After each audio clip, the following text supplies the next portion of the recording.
ওনাকে সৃষ্টি করার পরে আল্লাহ বললেন, ইয়া আদম সাল্লিম আলা উলাইকান নাফার। আদম, এই যে ফেরেশতারা বসা, সালাম দাও। আদম বলেন, না, আমি সালাম দিব কেন, আমারা দেয় না কেন? অনেক মুরব্বী আছে বলে, আমি দিব কেন, তোরা আমারে দিবি। এরকম আছে না নাই? না, সালাম সবাই সবাইকে দিবেন। স্বামী স্ত্রীকে দিবেন, স্ত্রী স্বামীকে দিবেন, বড়রা ছোটদের দিবেন, ছোটরা বড়দের দিবেন, এক ভাই আরেক ভাইকে দিবেন, বোন ভাইকে দিবেন। তাহলে ফ্যামিলির মধ্যে শান্তি দিয়ে ফ্যামিলিটাকে সমৃদ্ধ করে দিবে কে? কারণ সালাম অর্থই শান্তি। সালাম অর্থ কি? ফ্যামিলির মধ্যে আমাদের এই সালামের প্রচলন নাই। বিশ্বনবী সাল্লাল্লাহু আলাইহি ওয়াসাল্লাম স্ত্রীদেরকে আগে সালাম দিতেন, সাহাবাদেরকে আগে সালাম দিতেন। মা আয়েশা বলেন, এত বছর বিশ্বনবী সংসার করলাম, একদিনও আগে সালাম দিতে পারি নাই। সবসময় বিশ্বনবী আমাকে আগে সালাম দিয়ে দিতেন। তো সাইয়েদনা আদমকে সৃষ্টি করার পরে আল্লাহ বললেন, আদম সাল্লিম আলা উলাইকান নাফার। বুখারীর বর্ণনা, ফেরেশতাদের এই দলটাকে তুমি সালাম দাও। সাইয়েদনা আদম আলাইহিস সালাম অহংকার করেন নাই। তিনি বলেন নাই যে কেন দিব, ফেরেশতারে বলেন না আমারে দিতে, এটা বলছে না। উনি সালাম দিলেন, ফলে ওনার অন্তর থেকে অহংকার মুক্ত করে দিল কে? আল্লাহ। বিশ্বনবী বলেছেন, আল বাদিউ বিসসালামি বারিউম মিনাল কিবর। আগে আগে যে সালাম দিয়ে দেয়, আল্লাহ তার অন্তর থেকে অহংকার তুলে নেয়। মান কানা ফি কলবিহি হাববাতু খারদাল মিনাল কিবর লা ইয়াদখুলুল জান্নাতা আবাদা। যার অন্তরে যাররা পরিমাণ অহংকারের ছিটে ফোঁটা থাকে, সে আল্লাহর জান্নাতে ঢুকতে পারবে না। আল্লাহর জান্নাতে ঢুকবে বিনয়ীরা। কারা? যারা বিনয়ী, মুতাওয়াদি, হাম্বল, যাদের মধ্যে হাম্বলনেস আছে, যারা বিনয়ী, তারা জান্নাতে ঢুকবে। তো সাইয়েদনা আদম আলাইহিস সালাম বিনয়ের পরিচয় দিলেন, কিন্তু শয়তানকে আল্লাহ বললেন উসজুদু। শয়তানকে বললেন, শয়তান সেজদা দাও।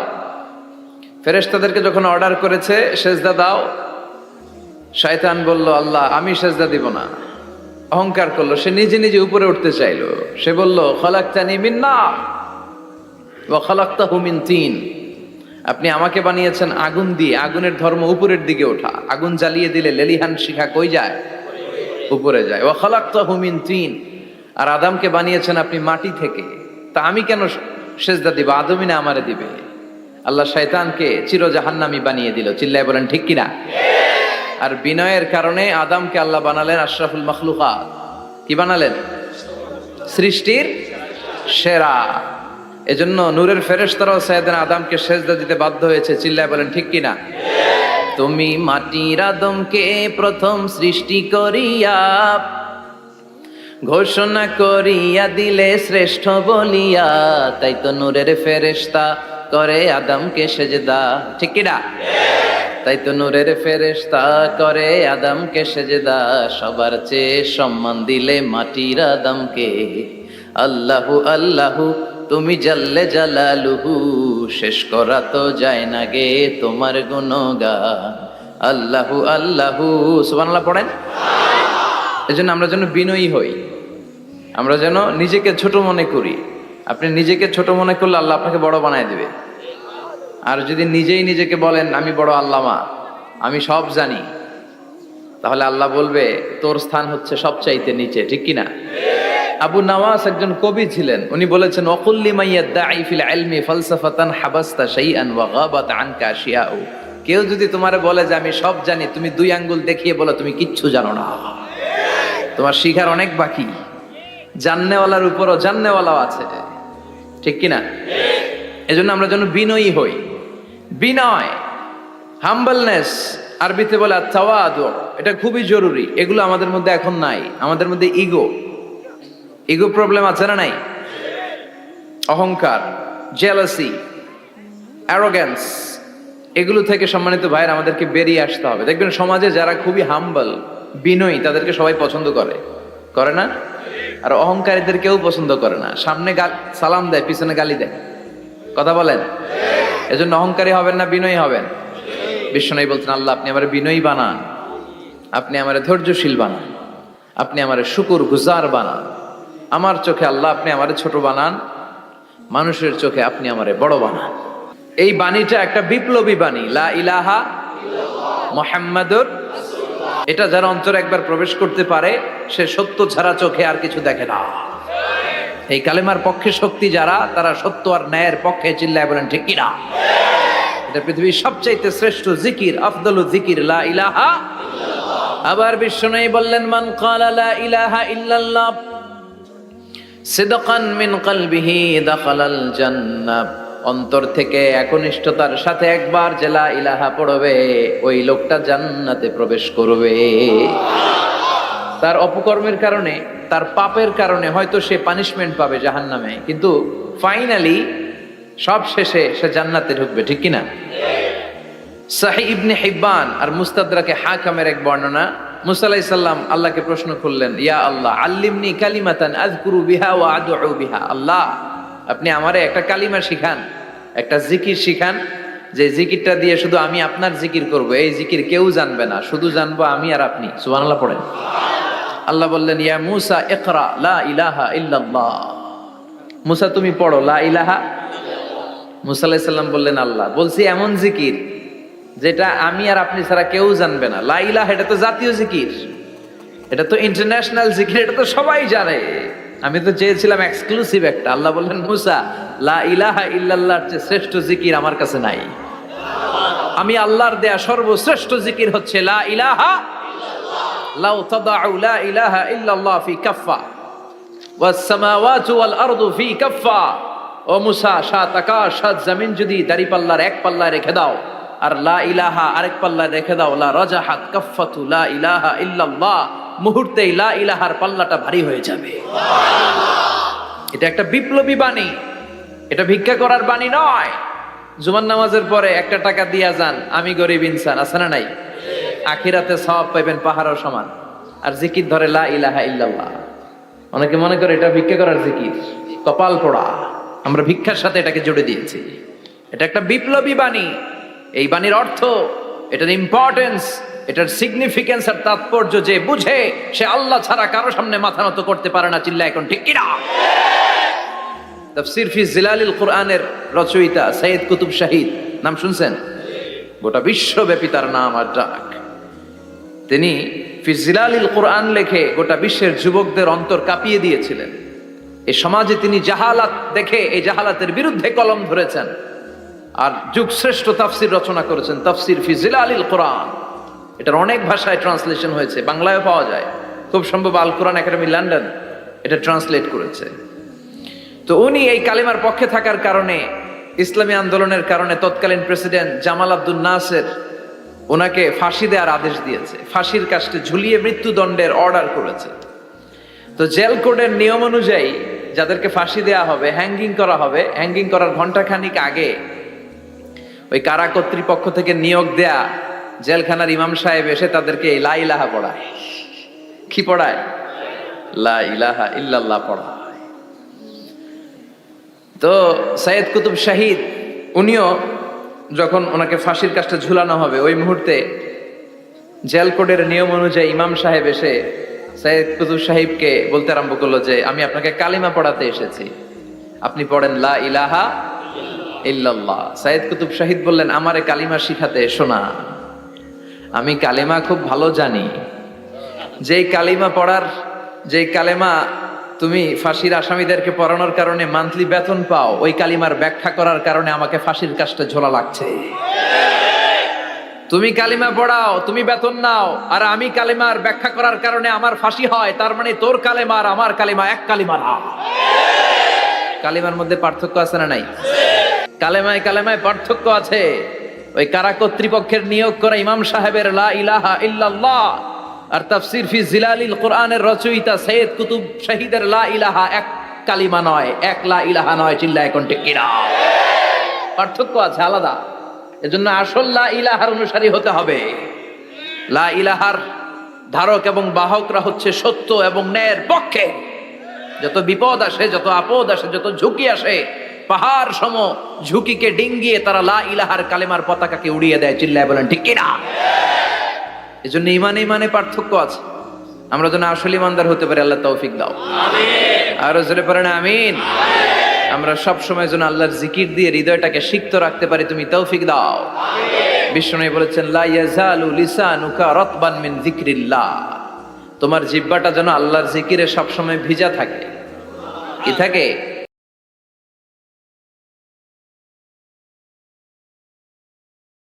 সব সময় যেন পড়ি সুবহানাল্লাহ, আলহামদুলিল্লাহ, লা ইলাহা ইল্লাল্লাহ।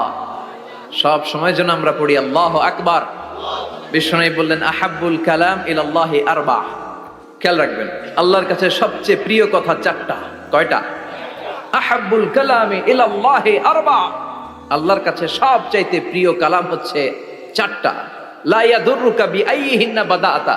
এই চারটার কোনটা দিয়ে শুরু করবে এটা তোমার ব্যাপার, আগে পরে করলেও কোনো সমস্যা নাই। চারটার একটা হচ্ছে সুবহানাল্লাহ, আরেকটা হচ্ছে আলহামদুলিল্লাহ, আরেকটা হচ্ছে লা ইলাহা ইল্লাল্লাহ, আরেকটা হচ্ছে আল্লাহু আকবার। এজন্য সব সময় আল্লাহর জিকির করতে রাজি আছেন তো? আল্লাহরে ডাকতে রাজি আছেন? ফাযকুরুনি ওয়াশকুরুলি। আল্লাহ বলেন যদি আমার জিকির করো আমিও তোমাদের জিকির করি, যদি আমার স্মরণ করো আমিও তোমাদের স্মরণ করি। আবার বিশ্বনবী বললেন, আল্লাহ ঘোষণা দেন ফাইন যাকারানি ফি নাফসি যাকারতুহু ফি নাফসি। আমার বান্দা যদি একা একা আমার জিকির করে আমিও আমার বান্দাকে একা একা স্মরণ করি। ওয়া ইন যাকারানি ফি মালাইন যাকারতুহু ফি মালাইন খায়রিম মিনহু। আর মহা সম্মেলনে যদি বান্দা আমারে স্মরণ করে আমি এর চাইতো শ্রেষ্ঠ মহা সম্মেলন ফেরেশতাদেরকে নিয়ে আমার বান্দাকে স্মরণ করি। ওয়া ইন তাকাররাবা ইলাইয়া শিবরান তাকাররাবতু ইলাইহি যিরাআন। আমার বান্দা যদি আমার দিকে 1 বিঘত আসতে চায় আমি আমার বান্দার দিকে 1 হাত এগিয়ে যাই। আমার বান্দা যদি আমার দিকে 1 হাত আসতে চায় আমি আমার বান্দার দিকে 2 হাত চলে যাই। ওয়া ইন আতানি ইয়ামশি আতাইতুহু হারওয়ালা। আর আমার বান্দা যদি আমার কাছে হেঁটে হেঁটে আসতে চায় আমি আমার গোলামের দিকে দৌড়ে দৌড়ে যাই। ওই আল্লাহরে ভুলে গিয়ে আমরা মাজারে যে সিজদা দেই, কপাল পোড়া আছে না নাই? দোদেল বান্দা কালমা চোর, না পায় শ্মশান না পায় ঘোর, দিন থাকিতে আয়রে পথে ছাইড়া দে ভণ্ডামি ভণ্ডামি ভণ্ডামি ভণ্ডামি, ছাইড়া দে ভণ্ডামি। ঠিক কি না? এই ভণ্ডামির সাথে আমাদের সম্পর্ক আছে? মাজার পূজার সাথে ইসলামের কোনো সম্পর্ক আছে? নামাজ কালাম পড়ে না ইবলিশ শয়তানের নানা, আছে না নাই? এলাকায় মনে হয় নাই, অনেক জায়গায় আছে দেখবেন লাল সালু দিয়া উঁচু করা। সাইয়েদনা আলীকে মদিনায় বিশ্বনবী পাঠালেন আর বললেন যত উঁচু মাজার দেখো ভেঙে মাটির সাথে গুড়িয়ে দাও। কবরস্থান উঁচু হবে না, কবর হবে সমান। এটাকে সেফটি দেওয়ার জন্য, সিকিউরিটি দেওয়ার জন্য আপনি চারদিকে সিম্পল বেড়া বা দেয়াল দিতে পারেন যাতে গরু ছাগল যে এই কবরের অসম্মান না করে। আমরা আশরাফুল মাখলুকাত, আমরা বেঁচে থাকলেও যেমনি সম্মান আছে আমাদের, মরে গেলেও সম্মান আছে না নাই? আল্লাহ বললেন ওয়ালাকাদ কাররামনা বানি আদম। আমি বনি আদমের সম্মান বাড়িয়ে দিয়েছি। জীবিত অবস্থায় যেমনি সম্মান, মরে গেলেও সম্মান। ঠিক কি না? বিশ্বনবী দেখলেন একটা লাশ যাচ্ছে, লাশ দেখে নবী দাঁড়িয়ে গেলেন। সাহাবারা বললেন ইয়া রাসূলুল্লাহ ইন্নাহু ইয়াহুদি, এটা ইহুদির লাশ। দাঁড়ালেন কেন? বসেন। বিশ্বনবী বললেন আওয়ালাইসাত নাফসান, এটা কি মানুষ না? এটা হোক না ইহুদি, হোক খ্রিস্টান, হোক নাস্তিক, এটা তো মানুষ। আমি তো মানুষকে সম্মান দিয়েছি। I have dignified the status of the sons of Adam. আমি বনি আদমের সম্মানকে বাড়িয়ে দিয়েছি। সবার উপরে মানুষ সত্য, তাহার উপরে নাই। এজন্য কবরকে সিকিউরিটি দিতে হবে, কিন্তু গম্বুজ বানানো যাবে? লাল সালু দেয়া যাবে? মাজারে আগরবাতি দেয়া যাবে? মোমবাতি, মশারি, অনেক মাজারের উপরে লম্বা মশারি টাঙানো আছে না নাই? ওর বাবারে মশাই কামড়ায়, কত বড় ডাকাত। তো মশাই যদি নিচ থেকে তাড়াইতে না পারে ও তোমারে কি করবে? কথা বলেন। মশা তাড়াতে পারে না নিজের গা থেকে, তোমারে কি বাঁচাবে? দেখবেন যে লোকটা মাজারে মশারি দেয় ওর বাবার ডেঙ্গু জ্বর, ওর বাপেরে মশাই খায়, ওর মারে মশাই খায়। গোটা বিশ্বের সবগুলো আল্লাহর ওলি যদি একটা গ্লাসের পানিতে ফু দেয়, আর আপনার মা যদি আপনার মাথার মধ্যে হাত বুলিয়ে দেয়, আপনার মা যদি আপনার বুকে একটা ফু দিয়ে দেয়, সব পীর সাহেব একদিকে, মায়ের দোয়া আরেকদিকে। মায়ের দোয়া মুহূর্তে আবার আল্লাহর আরশে পৌঁছে যাবে। এজন্য বিশ্বনবী বলতেন সালাসু দাওয়াতিন মুস্তাজাবা, 3টা দোয়া আল্লাহ কবুল ফিরিয়ে দেন না। 1 নম্বরে হচ্ছে দাওয়াতুল মুসাফির, সফর অবস্থায় দোয়া করলে কবুল করে কে? আল্লাহ। 2 নম্বরে দাওয়াতুল মাজলুম, অত্যাচারিত ব্যক্তির দোয়া কবুল করে কে? 3 নম্বরে দাওয়াতুল ওয়ালিদাইনি লিওয়ালাদিহি, মা বাবা যখন হাত তুলে ছেলে মেয়েদের জন্য আল্লাহর কাছে দোয়া করে, ওই দোয়াটাও কবুল করে কে? মাজারে মশারি দিবেন, লাল শালু দিবেন, আগরবাতি, মোমবাতি, কোন মানত? মাজারে মানত করা যায় না। ইন্নী নাযারতু লিররহমানি সাওমা, মানত করতে হয় রহমানের নামে, মানত হবে একজনের নামে। চিল্লায় বলেন তিনি কে? এজন্য মাজারে কিছু দেয়া যাবে না। নামাজ কালাম পড়ে না ইবলিশ শয়তানের নানা, ধর্মের একখান খুঁটি ধইরা কয়দিন করবা হয়রানি। ভণ্ডামি ভণ্ডামি ভণ্ডামি, ছাইড়া দে ভণ্ডামি। দোদেল বান্দা কালমা চোর, না পায় শ্মশান না পায় ঘোর, দিন থাকিতে আয়রে পথে ছাইড়া দে ভণ্ডামি। ভণ্ডামি ভণ্ডামি ভণ্ডামি, ছাইড়া দে ভণ্ডামি। চিল্লায় বলেন ঠিক কিনা? এগুলোর সাথে আমাদের কোনো সম্পর্ক নেই। ইসলাম হচ্ছে সহজ। আদ-দীনু ইউসরুন লা উসরা ফি, আদ-দীনু ইউসর, দিন সহজ। এতজনের কাছে যাওয়া লাগবে না, আপনি ওই জেলায় যে ওই মাজারে মানত করা লাগবে না, আপনার সিলেটে যাওয়া লাগবে না, আপনার খানজান আলীর কাছে যাওয়া লাগবে না, আপনার কোথাও যাওয়া লাগবে না। আপনি বাড়ির পাশের মসজিদে পড়ে সেজদা দেন, মুহূর্তে দোয়া কবুল করে নিবে কে? রব্বুল আলামিন বলে, গোলাম আমারে ডাকস না কেন? তোর ডাকে সাড়া দেওয়ার জন্য আমি 24 আওয়ার্স রেডি। দুনিয়ার বুকে কোনো বিষয় নিয়ে যদি আমরা বারবার যাই, দুনিয়াতে লোকজন রেগে যায়, ঠিক কিনা? আমি ওনার কাছে গেলাম, ভাই আজকে একটা বিপদে পড়ছি, 500 টাকা দেন, দিয়ে দিল। এরপরের দিন আবার গেলাম, দিল। পরশু দিল, তরশু গেলে শেষা দিয়ে দিবে, একটা মাইট দিয়ে দিবে, ঠিক কিনা? কি পাইছো তুমি? প্রতিদিন 500 টাকা। বারবার কোন একটা ইস্যু নিয়ে কারো কাছে যাওয়া যায় না, এটা লজ্জার বিষয়, ঠিক কিনা? কিন্তু আল্লাহর বিষয়টা উল্টো। সুনানে তিরমিজির বর্ণনা, ইন্নাহু মান লাম ইয়াসআলিল্লাহ ইয়াগদাব আলাই, কোন বান্দা যদি কোনো বিষয় নিয়ে, কোনো ব্যাপার নিয়ে আল্লাহর কাছে বারবার না যায়, আল্লাহ তার উপর রেগে যায়। এজন্য আল্লাহর কাছে বারবার চাওয়ার দরকার আছে না নাই? আপনার মনের জ্বালা যন্ত্রণা পূরণ করে দিতে পারে কে? এটার নাম তাওহীদ। এক আল্লাহ কেন্দ্রিক হওয়া। সব সময় বিপদে আপদে কার কাছে যাবেন? আপনার বিপদ দূর করতে পারে কে? আপনারে অসুস্থ থেকে সুস্থ বানায় দিতে পারে কে? মনের জ্বালা যন্ত্রণা মিটাতে পারে কে? আল্লাহ ছাড়া কেউ পারবে? কোন মুফাসসিরে কোরআন আপনারে বাঁচাতে পারবে? কোন আল্লাহর ওলি বাঁচাতে পারবে? এমনকি আল্লাহর কোন পয়গাম্বর, কোন নবী আপনার কিচ্ছু করতে পারে? লিতাকুনু শুহাদা আলান নাস, তোমাদেরকে হতে হবে উম্মাতান ওয়াসাতান, মধ্যমপন্থী উম্মাত, মাঝামাঝি থাকতে হবে। কিন্তু আমরা এদেশে মার্জিনালাইজ করে ফেলি। যারা চরমনায়ের মুরিদ, অন্যদেরকে আর দেখা যাবে না। যারা সরসিনার মুরিদ, এরাই সব, অন্যদিকে যাওয়া যাবে না। যারা জামায়াত ইসলাম, অন্যদিকে আর যাওয়া যাবে না। যারা হেফাজতে ইসলাম, অন্য কারোর মধ্যে আর হক নাই। যারা আহলে হাদিস, এরা তো সব নিয়েই গেছে, সব হক সুন্নাহ এদের কাছে। কারো মুখের কোনো কথা এদের কাছে কোনো দাম নাই। আপনি যত হকের কথা বলেন, এদের দলেই নাকি ঢুকতে হবে। আমরা যেন মাঝামাঝি হয়ে, আপনি তাবলিগ করতে পারেন, করেন, খুব ভালো। তাবলিগের ভাইদের একটা ভালো গুণ হচ্ছে নিজের খেয়ে নিজের পরে ইসলামের দাওয়াত দেয়, ঠিক কিনা? নিজের টাকা ভেঙে দাওয়াত দিচ্ছে, তো তাদের কারণে অনেকে কালিমা শিখছে, অনেকে নামাজ শিখছে, তাদেরও কন্ট্রিবিউশন আছে না নাই? তো যারা তাবলিগ করেন, আপনি মনে করবেন না যে সব হক, সব সত্য, শুধু আপনি হকের ডিলার, এটা মনে করবেন না। সব সত্য হক এটা আপনার বাবার দাদার সম্পত্তি, এটা মনে করবেন না। সব দলের মধ্যে হক থাকতে পারে, বরং সব দলের ভালো ভালো জিনিসগুলো নিয়ে নিজেকে সাজানো দরকার। কথা বলেন? জামাত ইসলামের মতো, হেফাজতে ইসলামের মতো আন্দোলনের স্পিরিট থাকতে হবে। চিল্লা এখন ঠিক কিনা? আমার সুন্নি ভাইদের মতো নবীর প্রেম অন্তরে থাকতে হবে। চিল্লা এখন ঠিক কিনা? তাবলিগের ভাইদের মতো হৃদয়ে ইখলাস থাকতে হবে। এই সবগুলোর সমন্বয় হচ্ছে ইসলাম, সবগুলোর সমন্বয় ইসলাম। এজন্য কখনো মনে করবেন না যে আমি একদল করি তার মানে অন্য সব দল মনে হয় বাতিল, ওগুলো মনে হয় মুসলমান না, ওগুলো আমার চোখেই ধরে না। এটা ঠিক না, এটা ইহুদিদের স্বভাব। ইহুদিরা শুধুমাত্র হকের ডিলার মনে করতো নিজেদেরকে। ইহুদি ছাড়া বাকি কাউরে ওরা চোখে দেখতে পারতো না। এজন্য আমরা কি কট্টরপন্থী হব না মধ্যমপন্থী? চিল্লায় বলেন, কট্টরপন্থী না মধ্যমপন্থী? আল্লাহ আমারে যতদিন বাঁচিয়ে রাখা, আমি মধ্যম পন্থার কথা বলেই যাব, up to my death. It's my mission, it's my vision. এটাই আমার লক্ষ্য, যে মধ্যম পন্থার ইসলামকে প্রমোট করা, যেটা বিশ্বনবীর ইসলাম, যেটা মদিনার ইসলাম, যেটার মধ্যে বাড়াবাড়ি নাই, ছাড়াছাড়ি নাই, ঠিক কিনা? We have to go back to our Lord. আমাদেরকে ফিরে যেতে হবে আমাদের রবের কাছে।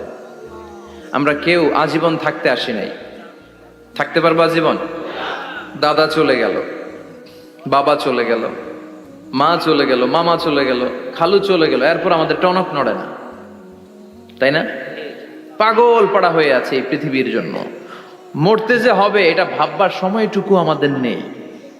আমরা ব্যস্ত আমাদের ক্যারিয়ার নিয়ে, আমাদের লাইফ নিয়ে, আমাদের সমাজ নিয়ে, আমাদের ফ্যামিলি নিয়ে, আমাদের সন্তান আর সম্পদ নিয়ে আমরা super busy. We are leading a very super busy life. We don't have even a single time to think about death. মৃত্যু নিয়ে ভাবার একটা মুহূর্ত আমাদের নাই। কিন্তু পৃথিবীর সবচাইতে সুনিশ্চিত বিষয় হচ্ছে মৃত্যু, ঠিক কিনা? The most certain thing in our life is death. আমাদের জীবনের সবচাইতে সুনিশ্চিত বিষয় হচ্ছে মরণ। মরবই আমরা। And the most uncertain thing in our life is the time of death. আর আমাদের জীবনের সবচেয়ে অনিশ্চিত বিষয় হচ্ছে মৃত্যুর সময়। আমরা জানি না।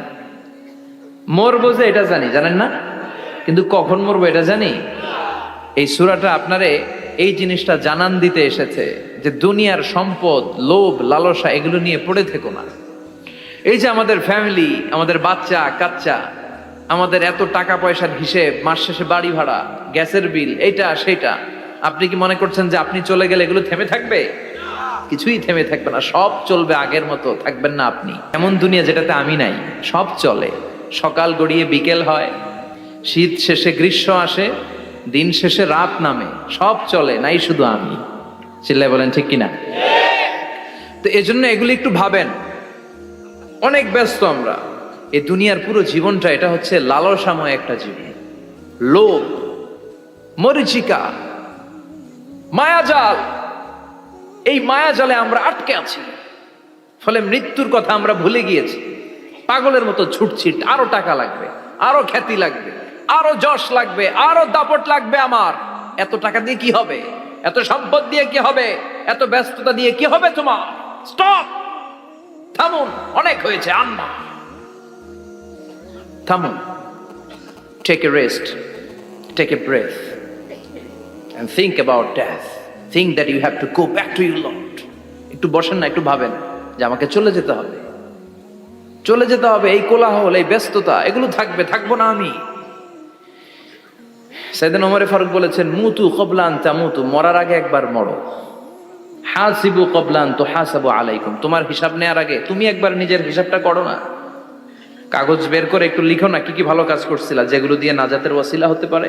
1 2 3, আর কি কি আকাম কুকাম করছো দেখো না, লিখে দেখো তোমার অবস্থাটা কি। মরার আগে একবার মরো। মরার আগে খাটের মধ্যে শুয়ে শটান করে চোখ বন্ধ করে একবার মরার ভান করে দেখেন কেমন লাগে। চোখটা বন্ধ করেন আর ভাবেন আপনি নাই, কি কি হতে পারে ভাবেন। আপনার ছেলে মেয়েরা কান্না জুড়ে দিবে, আপনার প্রাণের স্ত্রী বিলাপ শুরু করে দিবে, বন্ধু বান্ধবের চিৎকার আর মাতম, স্থানীয় এলাকার মসজিদে ঘোষণা, অমুক এলাকার নিবাসী অমুক ভাই অমুকের ছেলে অমুক দুনিয়ায় নাই। সব আত্মীয়রা চলে আসবে, ফেসবুকে স্ট্যাটাস দেয়া হবে, সবাই সবাইকে জানাবে বিকাল 4টায় অমুক হাই স্কুল ময়দানে আপনার জানাজা। ছুটে আসবে, সবাই ছুটে আসবে আপনাকে শেষ বিদায় দিতে, গুড বাই জানানোর জন্য, আল ওয়াদা, বিদায় জানাতে আসবে সবাই। 4 তাকবীর দিয়ে আপনার জানাজা হবে, অশ্রুসিক্ত জানাজায় আপনার বিদায় হবে। কাঠের খাটিয়ার মধ্যে করে কাঁধে তুলে আপনার কবরে নেওয়া হবে। আগে থেকে খুঁড়ে রাখা কবরটার মধ্যে আপনারে বিছিয়ে দেয়া হবে। বাঁশের কচি দিয়ে তার উপরে মাটির চাপা দিয়ে সব চলে যাবে। ভাবেন না একবার চোখ বন্ধ করে, this is the circle of life, this is the nature of life. এটা সবার হবে, আমার হবে, আপনার হবে। এত মায়া, এত ভালোবাসা কই যাবে? কেউ থাকবে না। সবাই আপনার অন্ধকার কবরে রেখে দিয়ে চলে আসবে। উপরে বাঁশের কঞ্চি, তার উপরে মাটির চাপা, অন্ধকার আর অন্ধকার। এই অন্ধকার যেন শেষ হতে চায় না, শুধুই অন্ধকার, ঠিক কিনা? এজন্য আমাদের চলে যেতে হবে। দাদা গেল, চাচা গেল, মামা গেল, আমাদেরকেও যেতে হবে, জোরে কোন ঠিক কিনা? একদিন মাটির ভেতরে হবে ঘরে মন আমার, কেন বন্ধ দালান ঘর, প্রাণ পাখি উড়ে যাবে পিঞ্জর ছেড়ে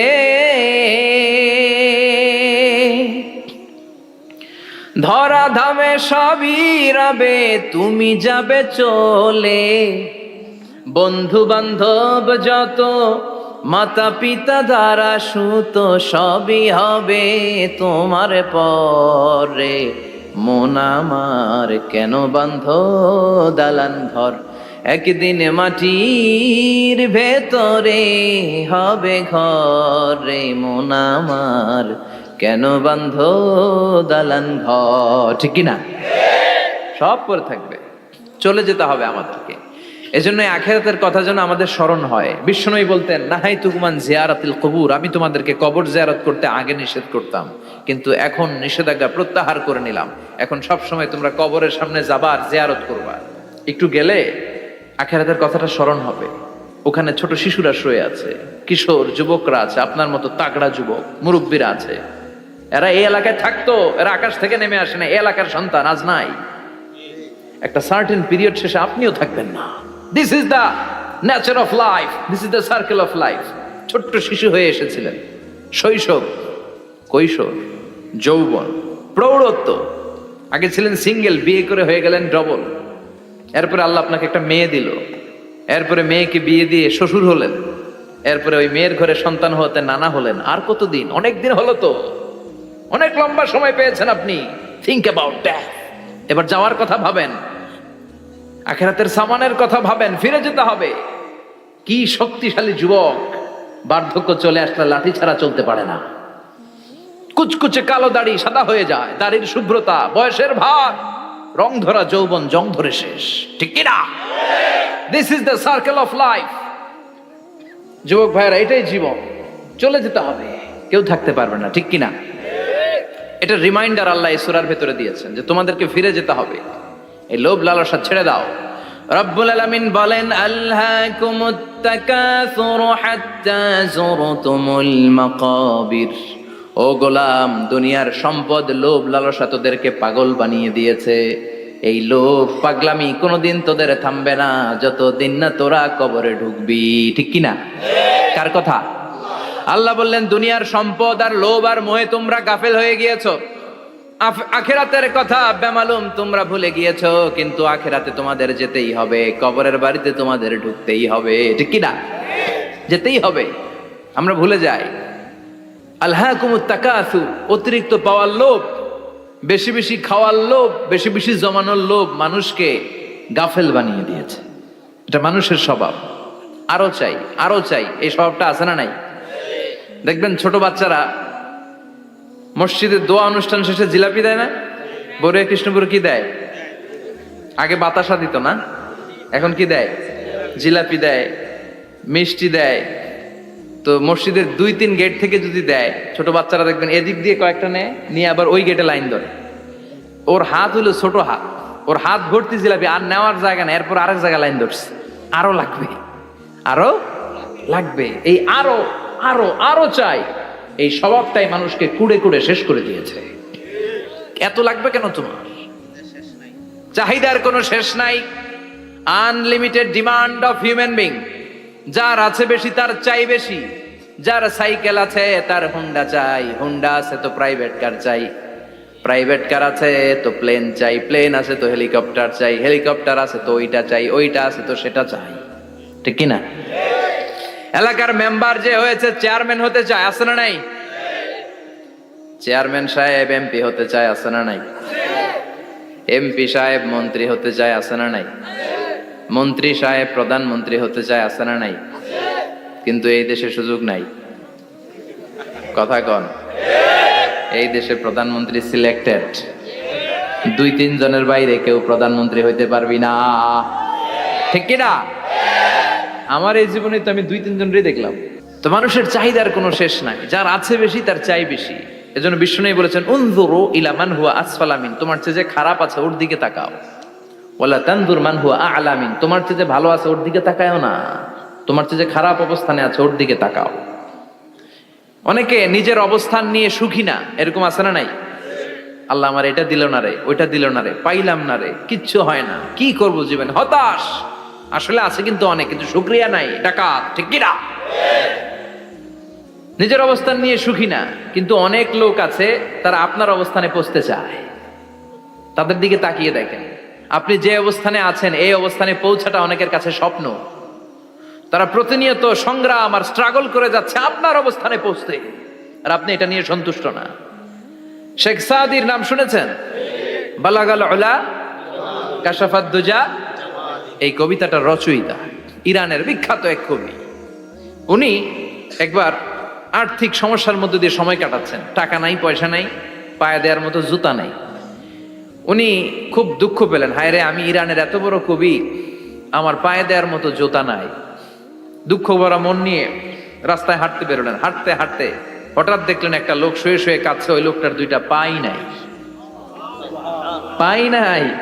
উনি সেজদায় পড়ে গেলেন, আল্লাহর কাছে ক্ষমা চাইলেন, আল্লাহ অনেক দিয়েছো, শুকর আলহামদুলিল্লাহ। এজন্য যেই পরিস্থিতিতেই থাকি না কেন আমরা কি পড়বো? জোরে বলেন, কি পড়বো?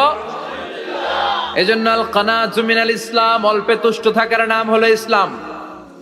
সম্পদ লাগবে কিন্তু সম্পদের পাহাড় লাগবে না, ঠিক কি না?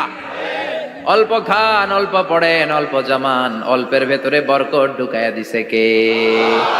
দেখবেন যাদের সম্পদ অল্প তারা সুখী বেশি। জরিপে এটা দেখা গিয়েছে, অনেক সার্ভেতে এটা এসেছে, যারা সম্পদশালী এরা দুঃখী বেশি, এদের দুঃখ বেশি, টেনশন বেশি। খুব স্বাভাবিক, টাকা যার বেশি রোগ তার বেশি, টাকা যার বেশি টেনশন তার বেশি, টাকা যার বেশি ঘরে শান্তি তার কম। আছে না নাই? ঘরের ভেতরে অশান্তি, ছেলে কথা শোনে না, ছেলে টানে গাঞ্জা, মেয়ে করে পরকিয়া। আছে না নাই? স্ত্রী কথা শোনে না, ভালোবাসা নাই, ঘরটা জাহান্নামের টুকরা।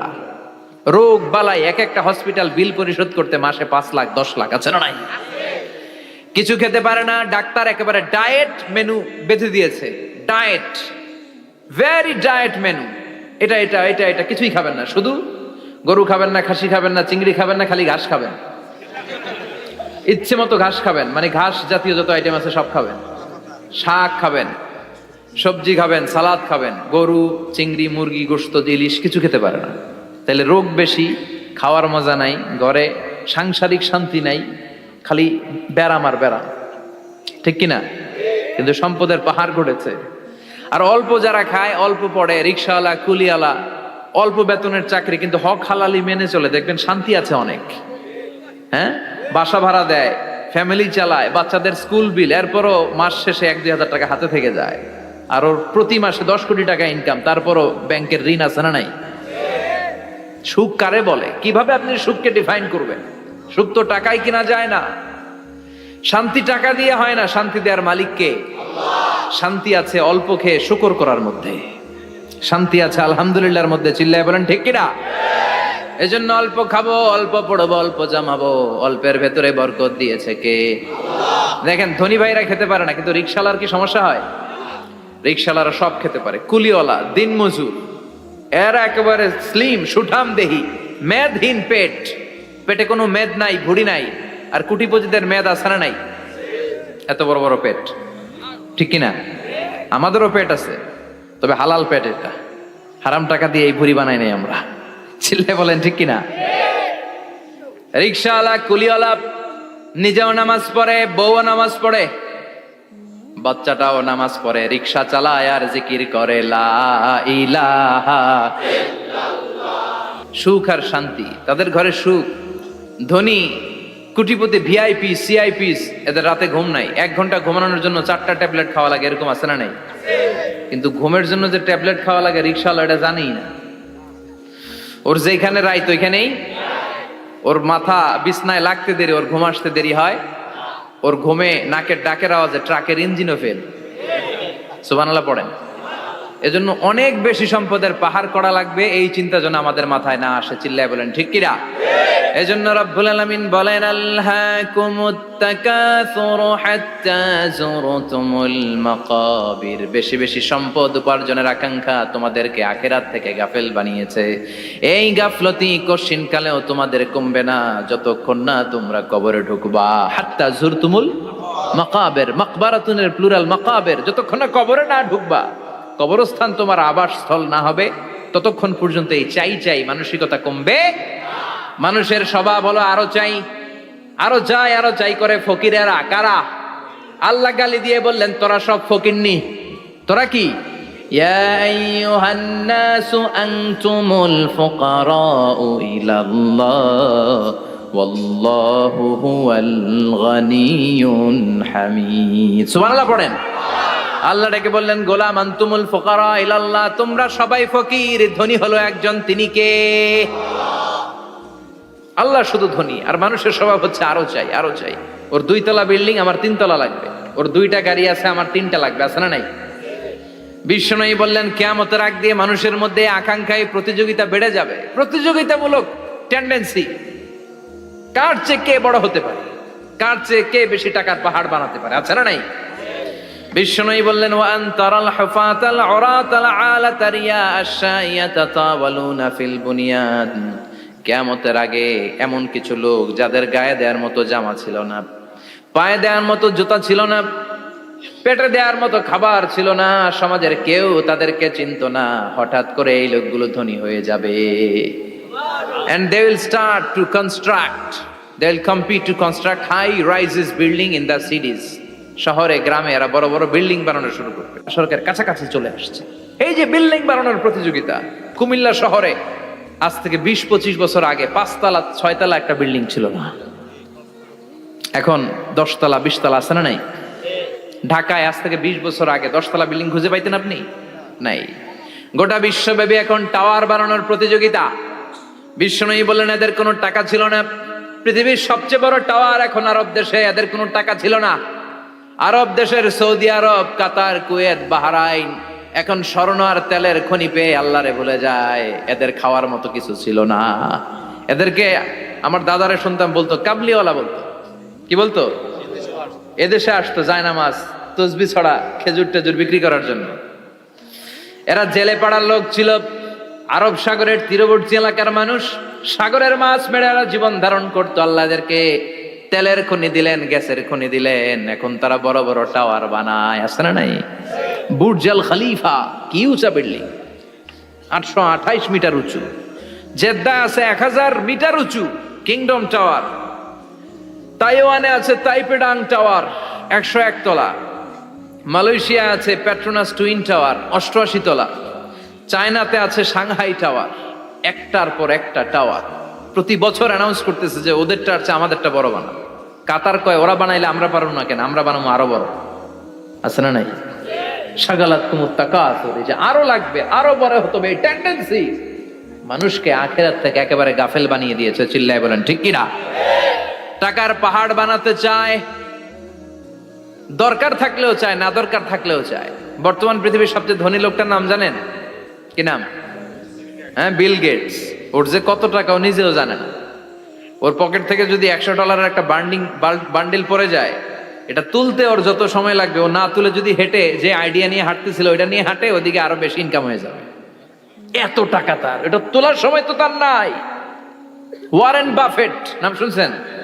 হাজার হাজার কোটি ডলারের মালিক। Prince Walid bin Talal, Saudi ধনকুবের নাম শুনেছেন? ওর একটা বিমান আছে, প্রাইভেট জেট প্লেন। এই বিমানটার 70% মেড অফ গোল্ড। বিমানের 70% স্বর্ণ দিয়ে বানানো। গত কয়েক বছর আগে আমি ব্রুনাই গিয়েছিলাম। ব্রুনাইয়ের সুলতানের নাম হাসান আল বালখিয়া। উনি একটা প্যালেস আরবিতে বলে কাসার, মানে হচ্ছে রাজপ্রাসাদ। পৃথিবীর সবচাইতে বড় রাজপ্রাসাদ ব্রুনাইতে বান্দার সিরি বেগাওয়ানে অবস্থিত। আমি গিয়েছি ওখানে। প্রায় 1800 থেকে 2000 কক্ষ আছে ওই প্যালেসে, রাজপ্রাসাদে। ওই রাজপ্রাসাদের টয়লেটের কমোড গুলো মেড অফ গোল্ড, স্বর্ণ দিয়ে বানানো। নাউজুবিল্লাহ পড়বেন না? এই হাসান আল বালখিয়া নিজে বিমান চালায়। ওর সংগ্রহে 500টা রোলস রয়েস লাক্সারিয়াস কার আছে। 500 রোলস রয়েস। গুগল, ইউটিউব যারা করেন সার্চ দিলে দেখবেন ওর কি পরিমাণে গাড়ি। রোলস রয়েস গাড়ি হচ্ছে one of the luxurious car in the world. Car ব্র্যান্ডের মধ্যে যত দামি কার ব্র্যান্ড আছে এর মধ্যে রোলস রয়েস একটা, যেগুলোর দাম কমসে কম এদেশের টাকায় 8 কোটি থেকে 10 কোটি টাকা। আচ্ছা বলেন, এই গাড়িগুলো যারা হাই প্রোফাইলের ভিআইপিস, তারা ফ্যামিলির সবাইকেও যদি একটা করে গাড়ি দেয়, একজনের কয়টা গাড়ি দরকার? 5টা, 10টা, 20টা। ধরলাম যে 20টা গাড়ি লাগবে ওনার। 500 গাড়ি দিয়ে উনি কি করবে?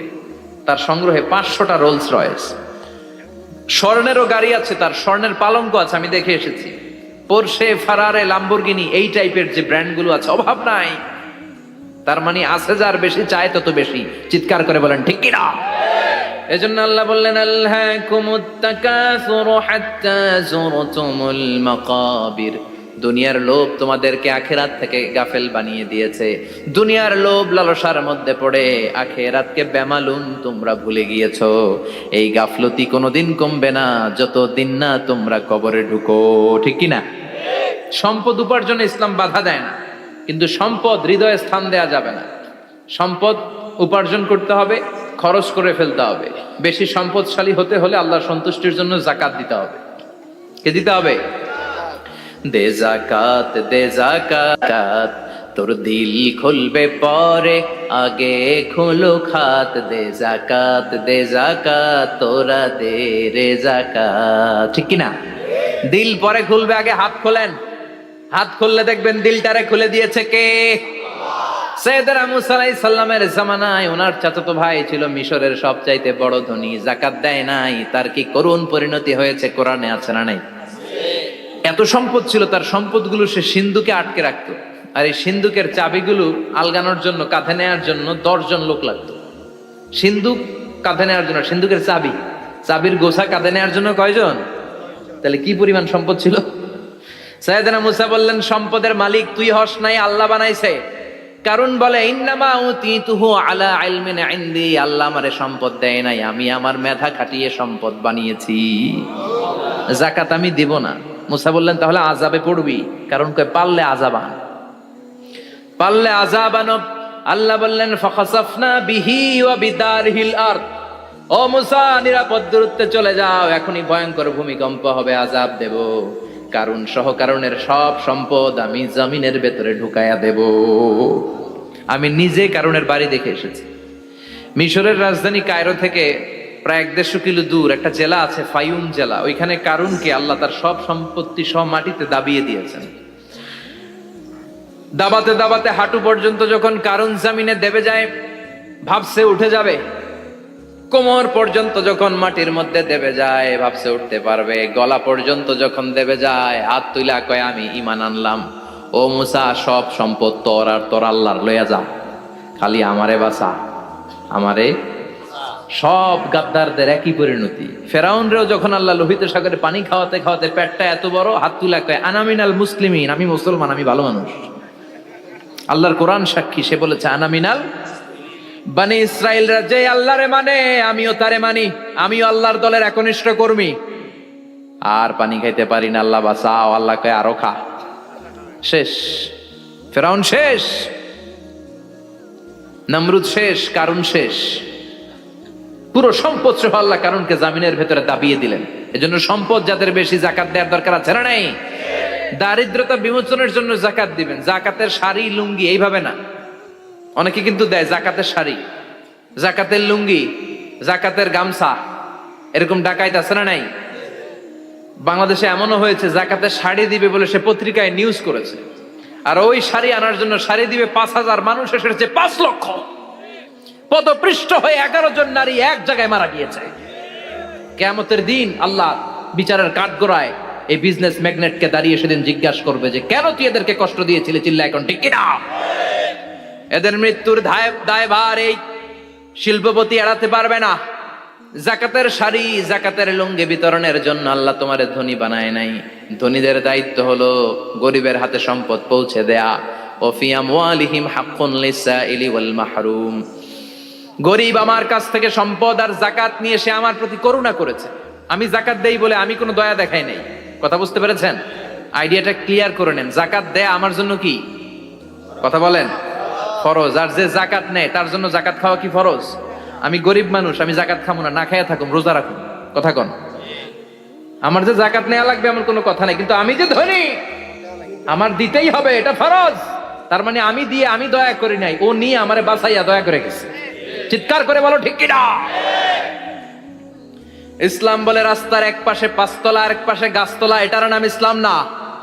ওফিয়ামু আলিহিম হাক্কুন লিসাইলি ওয়াল মাহরুম। খেটে খাওয়া মানুষ, সুবিধা বঞ্চিত মানুষদের দ্বারে যে তুমি যাকাতের টাকা পৌঁছে দাও। যাকাতকে ফরজ করা হয়েছে দারিদ্রতা বিমোচনের জন্য। আপনি শাড়ি লুঙ্গি দিলে কি হবে?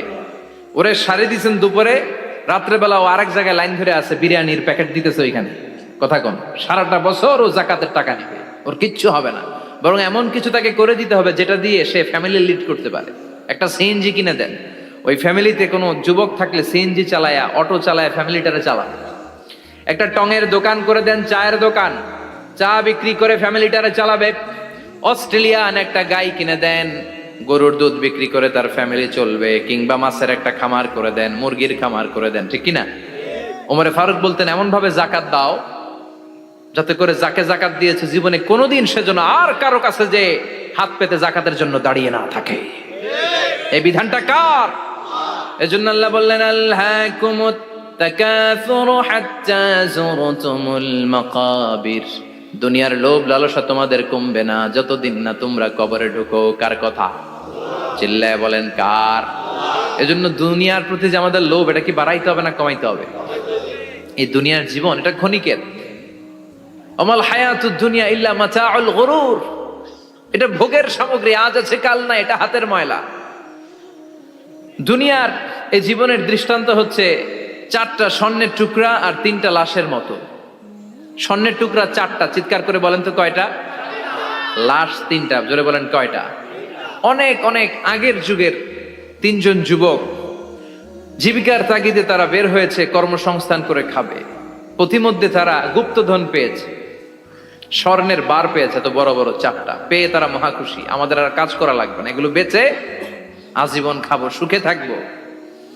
তো 3জন মিলে বললো 4টা স্বর্ণের টুকরা 3জনের মধ্যে ভাগ করে দেওয়ার আগে একজন এক কাজ কর, বাজার থেকে কিছু রুটি নিয়ে আয়, খুব ক্ষুধা লেগেছে, খেয়ে নেই।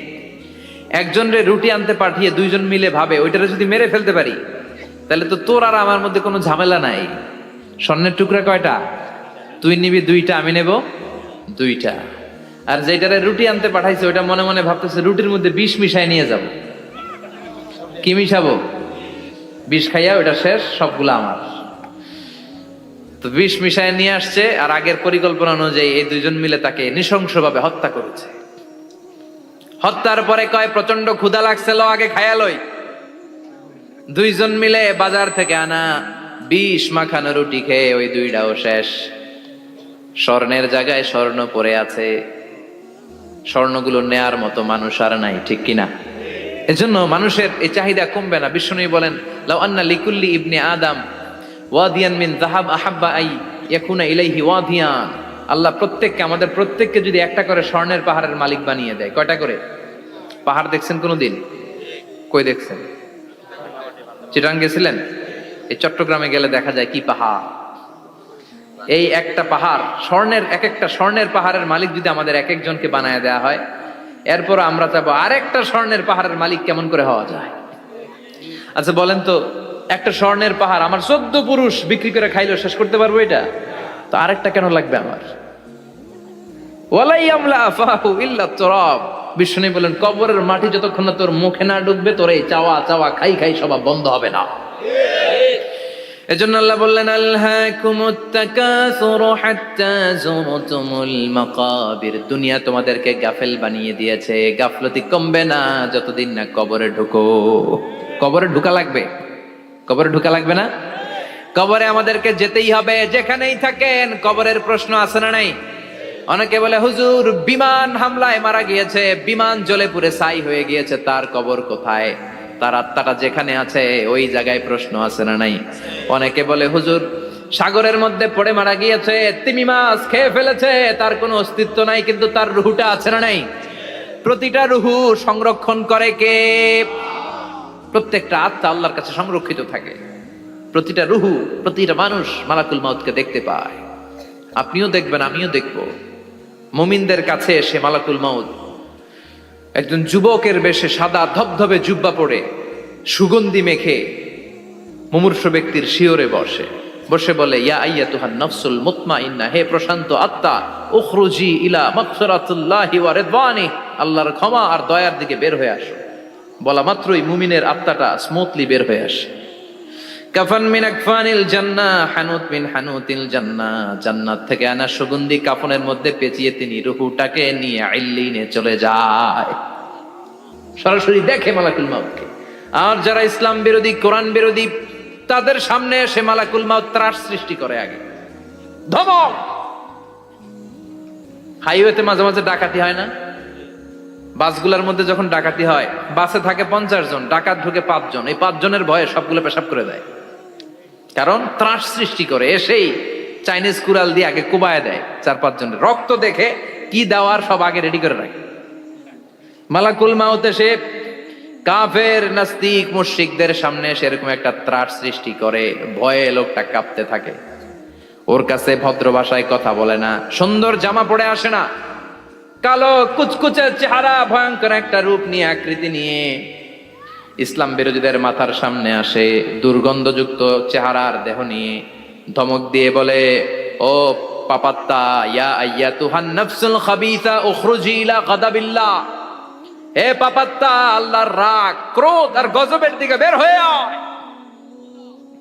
মুমিনের আত্মা বলার সাথে সাথে যেমনি মুমিনের দেহ থেকে বের হয়ে জান্নাতি কাফনের ভেতরে ঢুকে, কাফেরদের আত্মাও কি এরকম তাড়াতাড়ি বেরোতে চায় নাকি?